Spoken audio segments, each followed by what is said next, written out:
Hello everyone, welcome back to my mini vlog. তো দিদিদের সাথে বেরিয়ে পড়েছিলাম হচ্ছে ফার্স্ট টাইম বোটানিক্যাল গার্ডেন যাওয়ার জন্য। আমি এখনও অবধি বোটানিক্যাল গার্ডেনে যাইনি, তো সবাই মিলে ডিসাইড করা হলো যে সেখানেই যাওয়া হবে। তো আমার অ্যাজ সাচ খুব একটা যাওয়ার ইচ্ছে ছিল না, বাট সবাই যখন বলছিল তখন বললাম ঠিক আছে যাই, কোনো তো যাইনি, ঘুরেই আসি।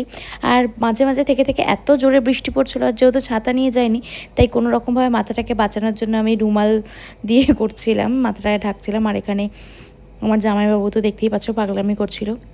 আর বৃষ্টি পড়ার পর যেই গা জ্বলানি রোদটা থাকে, বাপরে বাপ, পুরো গা জ্বালিয়ে দিচ্ছিল। আর রোদ ওঠার পর কিন্তু জায়গাটা দেখতে খুব সুন্দর লাগছিল। সত্যি কথা বলতে ভাবছিলাম যে যাবো কি না, কিন্তু জায়গাটা সত্যি খুব সুন্দর। আর যেই কারণে বোটানিক্যাল গার্ডেন আসা সেটা হচ্ছে এই পুরনো বট গাছটা দেখা। তো এটা 100 বছরেরও বেশি বয়স এই বট গাছটার। তো ভেতরে যেহেতু ঢুকতে দেয় না, তো বাইরে থেকে একটু ভিডিও করে নিলাম, তোমাদের সাথে শেয়ার করবো বলে। এখানে দিদি আর জামাইবাবু মিলে এখানে মারপিট করছিল, সেটাই ক্যাপচার করলাম। এরপর রোদে আমি আর দিদি মিলে একটুখানি খিল্লি মজা করে নিচ্ছিলাম। আর দেখতেই পাচ্ছ আকাশটা এত সুন্দর লাগছিলো। তারপর ওখান থেকে একটু ক্যাফেটেরিয়াতে গেছিলাম, ওখানেই আছে একটু জল টল খাওয়ার জন্য, কারণ প্রচুর হেঁটেছি আমরা, বোটানিক্যাল গার্ডেনটা প্রচুর হেঁটেছি। তারপর ওখান থেকে চলে গেলাম অফিস কিচেনে।